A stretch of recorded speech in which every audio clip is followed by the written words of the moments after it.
Horoscope 13.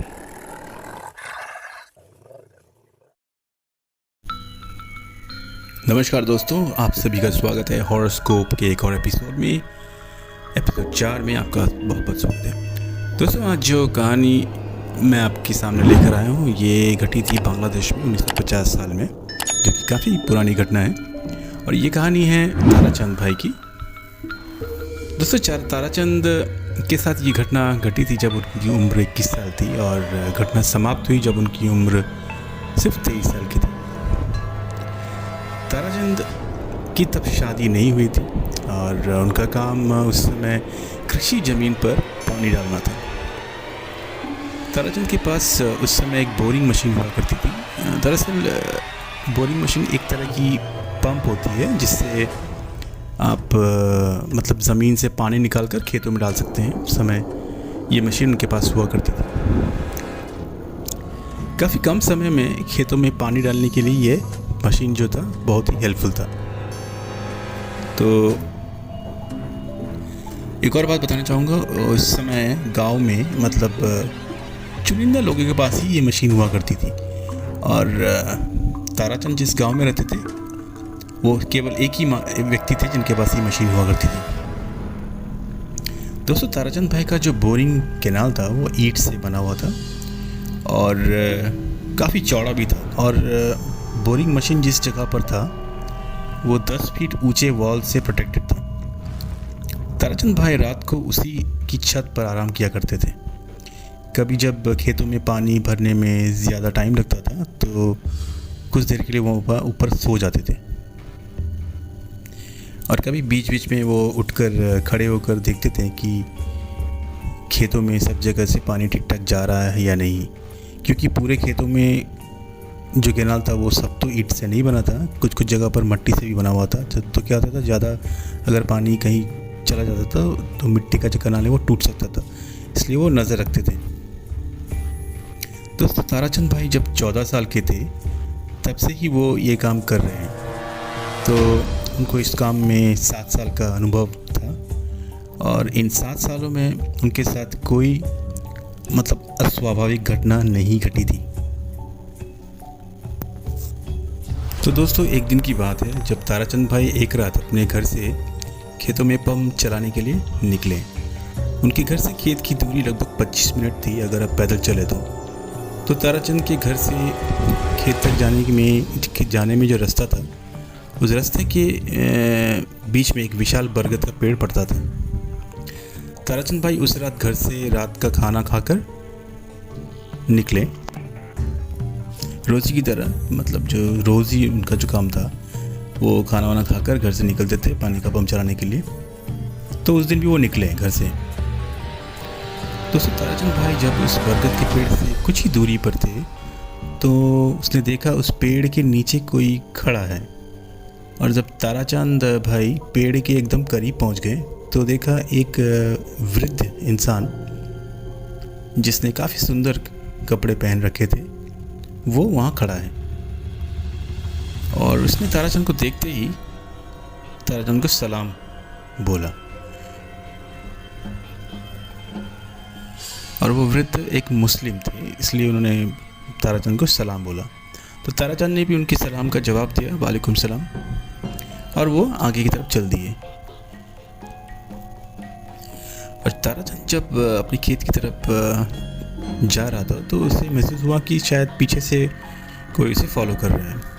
तो उसने पीछे मुड़कर देखा तो देखा कि वही वृद्ध इंसान ताराचंद के पीछे खड़ा था। तो ताराचंद बहुत चक्कर रह गया। उसने पूछा, बाबा क्या हुआ, आप मेरा पीछा क्यों कर रहे हैं, आपको कुछ चाहिए या फिर आप मुझसे कुछ कहना चाहते हैं? आपको कुछ भी कहना है तो मुझसे बेफिक्र कह सकते हैं। तो उस वृद्ध ने ताराचंद से बोला कि बेटा, मैंने सुबह से कुछ खाया नहीं है, आपके पास अगर कुछ खाना वाना है तो आप मुझे दे दो ताकि मुझे अपनी भूख मिटाने का मौका मिले। तो ताराचंद को ये सब सुनकर बहुत दया आई उस बूढ़े इंसान पर। उसने तब बोला, बाबा मेरे पास तो अभी खाने के लिए कुछ नहीं है, लेकिन आप बुरा ना माने, आप थोड़ी देर वेट करिए, मैं दोबारा घर जाकर अगर खाने के लिए कुछ मिलता तो मैं लेकर आता हूँ। तो ताराचंद फिर मुड़कर अपने घर की तरफ चल दिया। घर जाकर उसने अपनी माँ से बोला, माँ अब कुछ खाना वाना बचा है क्या, क्योंकि मुझे अभी, उसने बताया कि बरगद के पेड़ के पास उन्हें एक वृद्ध मिला, उनको बहुत भूख लगी थी तो कुछ खाना मांग रहे थे, इसलिए मैं दोबारा आया। तो उसकी माँ ने बोला, बेटा अभी तो खाने के लिए कुछ नहीं है, थोड़ा सा चूड़ा है और गुड़ है, ये तुम लेके जाओ। और उसकी माँ ने ये भी बोला कि तुम उस बूढ़े इंसान को हमारे घर में क्यों लेके आए, मैं उनको कुछ खाना बना के खिला दी थी।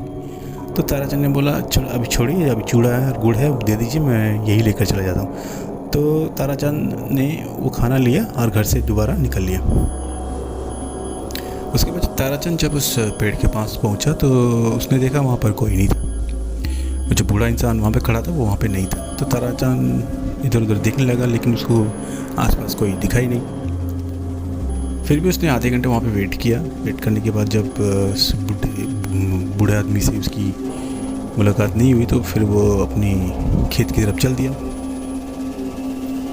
और रास्ते में चलते चलते वो सोचने लग गया कि ये वृद्ध इंसान कौन था, इसने पहले तो कभी इसको देखा नहीं, आस पड़ोस के गाँव से भी नहीं लगता है, इतने सुंदर कपड़े पहने थे और फिर भी मुझसे खाने के लिए कुछ मांग रहा था।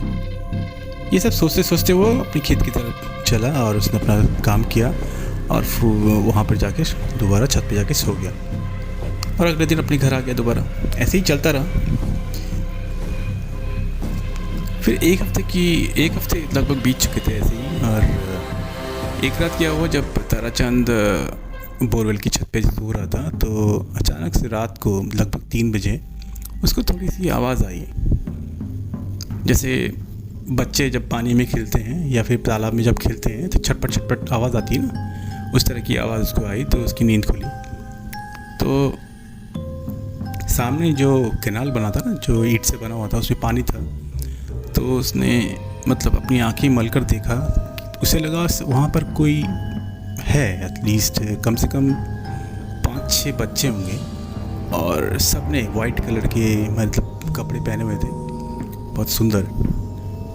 उसने देखा कि इतनी रात गए, बच्चे यहाँ पे खेल रहे हैं और कपड़े भी ऐसे पहने हैं। तो हम मतलब नॉर्मली क्या होता था, उस गांव में ऐसे कपड़े बच्चे पहनते नहीं थे। तो उसने चुपचाप वहाँ पे बैठकर उन बच्चों को फॉलो किया कि वो लोग क्या कर रहे हैं। तो बच्चे लोग जो है पानी से खेल रहे थे और एक अजीब सी लैंग्वेज में बातें कर रहे थे जो ताराचंद को समझ में नहीं आई। सुनने की कोशिश करता रहा कि वो लोग क्या बोल रहे हैं, लेकिन वो समझ नहीं पाया। फिर उसने सोचा ये कैसे सोचते हैं, मतलब बच्चे इतनी रात गए तो नहीं खेलते हैं। तो उसे लगा ज़रूर कुछ ना कुछ प्रॉब्लम है यहाँ पे, हो सकता है ये कुछ पैरानॉर्मल एक्टिविटी है। ठीक है, तो ये सोचकर वो डर गया, लेकिन वो चुपचाप उन बच्चों को देखता रहा और उन बच्चों को मालूम ना पड़े कि मतलब ताराचंद ने उनको देख लिया है। वो धीरे से फिर दोबारा लेट गया और कुछ देर बाद वो सो गया। सुबह जब उसकी नींद खुली तो उसको अचानक से याद आया कल रात क्या हुआ था। तो वो थोड़ा सा डरा हुआ था, तो वो घर गया। उसने ये बात किसी को नहीं बताई, पर वो थोड़ा टेंशन में था। वो सोच रहा था खेत में अकेला रहता है सारी रात को, उसे लगा कि ये कुछ बहुत ही घटना हो सकती है। तो उसने निश्चय किया कि वो मंदिर के पुरोहित से बात करेगा। तो वो उस दिन सुबह घर जाकर फिर मंदिर की तरफ चल दिया। वहाँ पे पुरोहित से मिलने गया, लेकिन पुरोहित वहाँ पे था ही नहीं। ऐसे ही वो 3 दिन ऐसे जाता रहा मंदिर में, लेकिन पुरोहित नहीं मिला। ठीक है, उसके बाद से क्या हुआ, लगभग 1.5 महीने बीत चुके थे, कोई घटना नहीं घटी। तो इस बारे में ताराचंद जो है भूल गया था, वो नॉर्मली काम करता था। और अगले दिन क्या होता है दोस्तों, ताराचंद का एक करीबी मित्र जो है उसके घर में जाता है। तो किसी वजह से ताराचंद को ये इंसिडेंट याद आ जाता है और ये इंसिडेंट वो अपने दोस्त से शेयर करता है। तो उसका दोस्त बोलता है, ठीक है, तूने मुझे ये बात बता दी, लेकिन किसी और को इस बारे में मत बताना, ठीक है। मेरे ससुर के एक दोस्त हैं जो एक मतलब तांत्रिक टाइप हैं और ये जो भूत प्रेत के मामले में वो पारदर्शी हैं। और अगर उनके पास कोई इलाज होगा, सपोज़ पकड़ ले कोई इलाज, आपको तुझे क्या करना है, तुझे अपनी सेफ्टी के लिए क्या करना है, वो आप तेरे को बता सकते हैं। तो मैं उनको जाके ये बात बताऊंगा, ठीक है ना।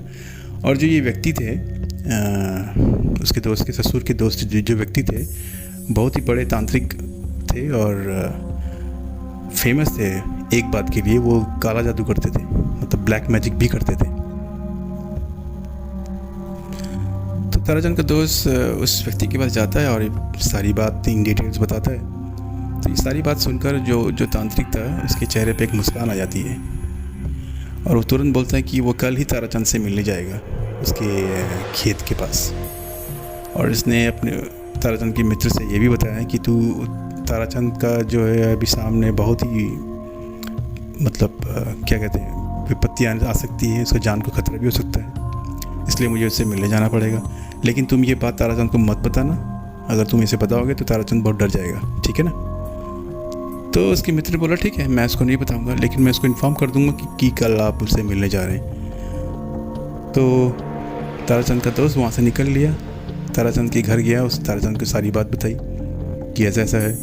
ताराचंद ये सुनकर थोड़ा सा आश्चर्यचकित हो गया कि इतने बड़े तांत्रिक जो हैं वो मेरी इतनी छोटी सी बात पर मुझसे मिलने के लिए राज़ी हो गए। उसको थोड़ा सा डाउट हुआ। तो ताराचंद उस रात से उस तांत्रिक का वेट करने लगा। 1 दिन बीता, 2 दिन बीता, ऐसे ऐसे करते 1 महीना बीत गया, लेकिन वो तांत्रिक आया नहीं उससे मिलने के लिए।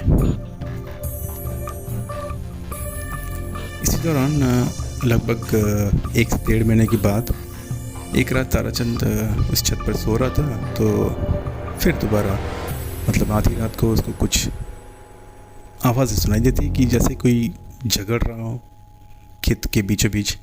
तो वो चुप से उठ के बैठ गया और सामने जब देखा, उसने देखा कि वहाँ पे 7 जो बच्चे थे, मतलब लड़की थी, मतलब जो थी बच्चे जो थे वो लड़की थी, और सामने एक और आदमी खड़ा था। दोनों में बहस हो रही है, मतलब 7 बच्चे एक तरफ और एक तरफ एक और बंदा था, वो दोनों में बहस हो रही थी, ठीक है। और जो बंदा था वो बंदा वही तांत्रिक था जो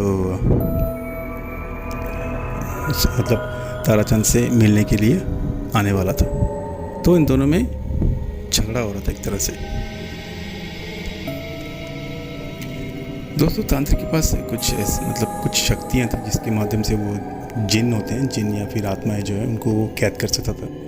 तो इन 7 को उस तांत्रिक ने मतलब बालों से बाल, जैसे हम लड़कियां बाल बांधती हैं ना, चोटी बनाती हैं, मतलब अगर आप चोटी को जॉइन कर करके एक सर्कल बना देंगे, तो उसने एक बड़ा सा सर्कल बना के रखा था। उस सर्कल के बीच में उन 7 जिन की जो छोटी छोटी बच्चियाँ थी, उनको उसने वहाँ पे खड़ा करके रखा था और ख़ुद के लिए भी एक और सर्कल बना लिया था। तो जो 7 बच्चियाँ थी, जिनकी बच्चियाँ थी, वो सर्कल से बाहर नहीं जा पा रही थी। और इस तरफ जो तांत्रिक था, तांत्रिक को तो अपनी शक्तियाँ बढ़ानी थी, और शक्तियाँ बढ़ाने के लिए क्या चाहिए था, तो उसको जो जिन थे उनके बाल चाहिए थे, ठीक है। तो ये इस तांत्रिक जो है बाल मांग रहा था, और जो जिन है बाल देने से इनकार कर रहे थे।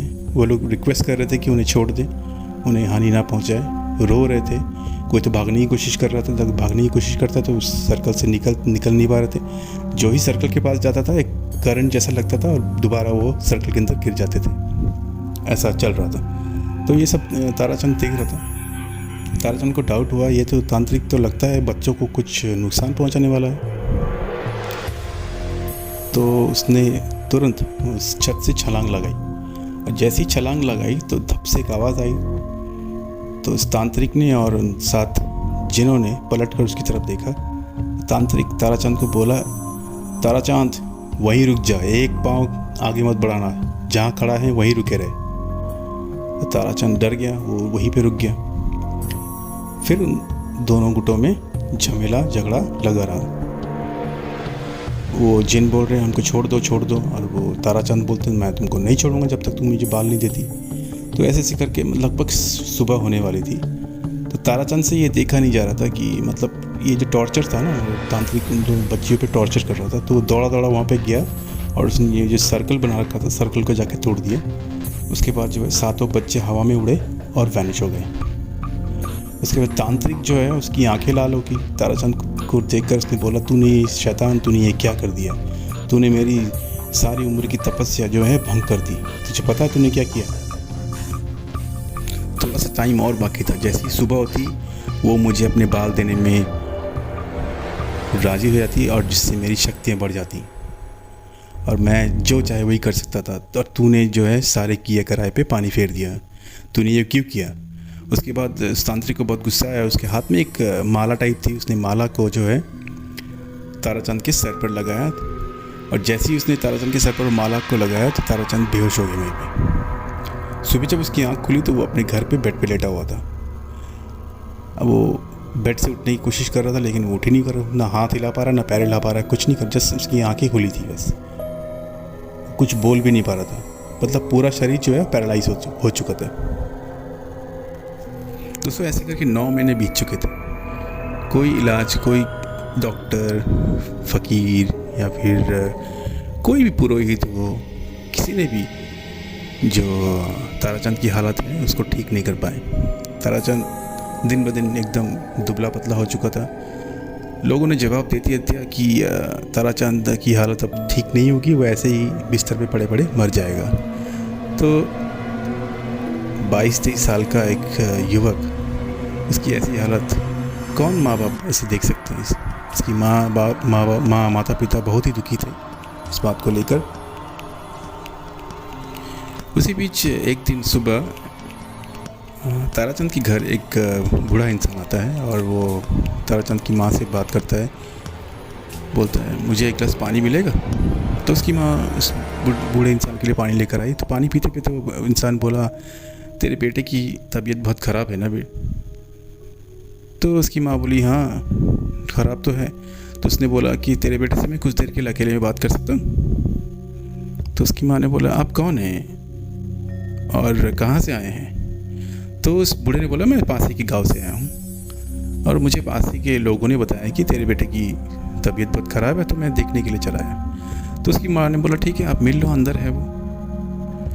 तो अंदर जाके वो उस बूढ़े ने दरवाज़ा बंद कर लिया और ताराचंद की तरफ बढ़ा।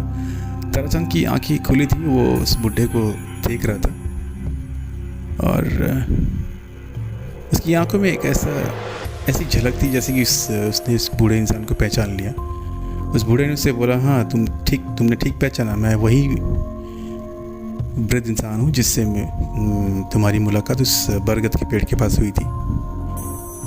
और मुझे ये मालूम था कि तुम बीमार हो, तुम्हारी ऐसी हालत है, लेकिन मैं तुम्हारे पास नहीं आ पाया। उसके कुछ वजूहात थे, कुछ कारण थे जो बताने के लिए मैं तुम्हारे पास अभी आया हूँ।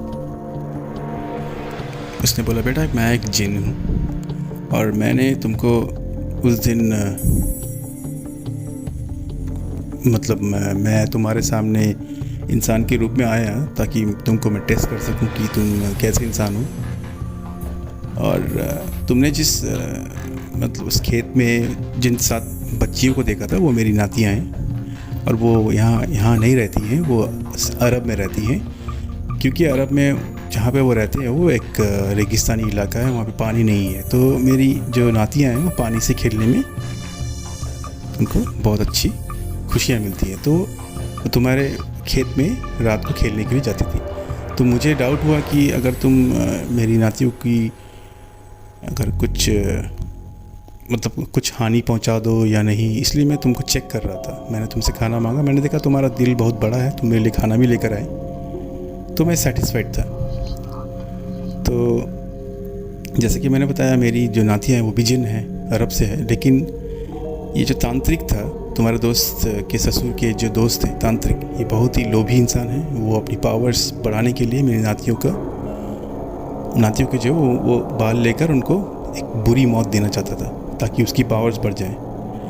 लेकिन वो तुम्हारे वजह से नहीं हुआ पॉसिबल। तुमने वहाँ भी मेरी नातियों की जान बचाई। तो उसी दिन से हम लोग मतलब मौके में थे कि किसी तरह से जब ये तांत्रिक एक वीक स्टेज में जाएगा जहाँ पे हम उसकी मतलब हानि कर सकें, उसको क्षति पहुँचा सकें या फिर मार सकें। हम लोग 9 महीने से हम लोग उस पर ओत लगाए बैठे हैं कि हम कब उसको मारें। तो आज वो दिन था। आज हमने सुबह ही उस तांत्रिक को पासी के तालाब में डुबोकर मार दिया है। तो तुम पर जो है उस तांत्रिक ने काला जादू किया था ताकि तुम धीरे धीरे मतलब सूख के काटा हो जाओ और उसके बाद आप मर जाओ। तो उस काले जादू का जो असर है अब 1 हफ्ते के अंदर जो है वो कम हो जाएगा और तुम पूरी ठीक हो जाओगे। ठीक है बेटा? तो यही बताने आया था। उसके बाद उस बूढ़े ने एक गिलास में कुछ पढ़कर उस गिलास का जो पानी है वो ताराचंद को पिला दिया। उसके बाद वो वहाँ से चला गया। उसके बाद लगभग 1 हफ्ते के बाद जो है ताराचंद की जो हालत जो स्थिति है वो बेटर होने लगी। वो धीरे धीरे हाथ पांव मूवमेंट कर पाता था और धीरे धीरे वो स्वस्थ हो गया। तो दोस्तों यही कहानी थी आज की। अगर कहानी आपको पसंद आए तो मेरे चैनल को सब्सक्राइब करिए, लाइक करें, शेयर करें, ताकि मैं आगे भी आपके लिए अच्छी से अच्छी कहानी लेकर आ सकूं और आपका मनोरंजन कर सकूं। आप सभी का बहुत बहुत धन्यवाद। अपना ख्याल रखें। Good night.